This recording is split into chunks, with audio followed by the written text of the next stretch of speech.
வாடிவாசல் நம்ம கலைப்புலி தானு தயாரிப்பில் வெற்றிமாறன் இயக்கத்தில் நம்ம நடிப்பு நாயகன் சூர்யா நடிக்கிறதா இருந்து கிட்டத்தட்ட ஒரு 4-5 வருடங்களுக்கு முன்னாடியே அனௌன்ஸ் பண்ணி அதுக்கப்புறம் 2-3 வருஷத்துக்கு முன்னாடி ஈஸியால டெஸ்ட் ஷூட் நடந்து அதுக்கப்புறம் அந்த ப்ராஜெக்ட் நடக்குமா இல்லையா, அமீர் பஞ்சாயத்து வேறு இருக்கு அப்படி இப்படி சொல்லி கடைசியாக வந்து பார்த்தீங்கன்னா தானு வெற்றிமாறன் சூர்யா 3 பேர் வந்து சூர்யா வீட்டில் சந்தித்து எடுத்த அந்த ஃபோட்டோ பயங்கர வைரல் ஆச்சு கிட்டத்தட்ட போன மாதம். ஸோ வெற்றிமாறனோட வாடிவாசல் கன்ஃபார்மு, அதில் சூர்யா நடிக்கிறது உறுதி அப்படின்னு தெரிஞ்சுது.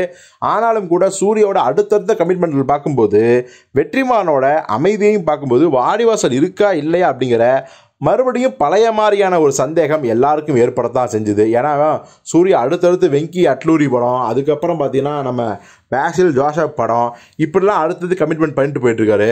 நம்ம வெற்றிமாறன் திடீர்னு ரஜினியை சந்தித்து ஒரு பட்டை கலப்புற அரசியல் ஆக்ஷன் கதையும் சொல்லி ஓகே பண்ணியிருந்தார். இந்த நேரத்தில் ஒரு வேளை வாடிவாசலை கைவிட்டாங்களோ அப்படிங்கிற சந்தேகம் எழத்தான் செஞ்சுது. எழுந்ததில் ஒன்றும் தப்பு கிடையாது.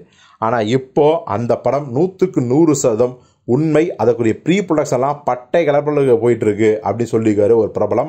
வேற யாரும் இல்லை, அந்த படத்தின் இசையமைப்பாளரும் நம்ம ஹீரோவுமான ஜிவி பிரகாஷ். ஜிவி பிரகாஷ் என்ன சொல்லியிருக்காரு அப்படின்னா, அவங்களோட அடுத்தடுத்த ப்ராஜெக்ட் என்ன அப்படிங்கும்போது அடுத்த ப்ராஜெக்ட்லாம் வாடிவாசல், இட்லி கடை, வெங்கி அட்லூரி படம் இதெல்லாம் இருக்குது. இப்போ வாடிவாசலோட சாங்ஸில் வந்து நான் ரொம்ப கவனம் செலுத்திட்டு இருக்கேன்.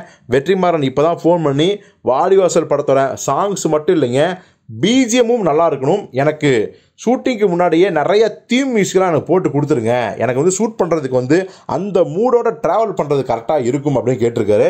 ஸோ இப்போ நான் வந்து முழுக்க வாடிவாசல் படத்தோட சாங்ஸ் ரெக்கார்டிங்லையும் இப்போவே அந்த படத்தோட கதை தெரியுனால ஸோ அதற்குரிய பிஜிஎம்மை செட் பண்ணுற அந்த வேலையில் தான் இறங்கியிருக்கேன் அப்படின்னு நம்ம ஜிவி பிரகாஷ் சொல்லிட்டாரு. ஸோ இது ஒன்று போதும் சூரிய ரசிகர்களுக்கு.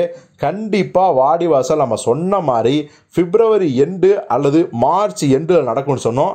கிட்டத்தட்ட இப்போது ஆர்ஜே பாலாஜி படத்தில் நம்ம சூர்யா நடிச்சிட்ருக்காரு. கிட்டத்தட்ட இன்னும் ஒரு சில நாட்களில் அந்த படத்தோட ஷூட்டிங்கும் முடிய போகுது. எப்படி பார்த்தாலும் மார்ச் இறுதியில் வந்து வாடிவாசல் ஷூட்டிங் ஆரம்பிக்கப்படும் அப்படின்னு நம்ம உறுதியாக சொல்லலாம். அதை நம்ம ஜிவி பிரகாஷும் ஒரு முறை கன்ஃபார்ம் பண்ணிட்டாரு.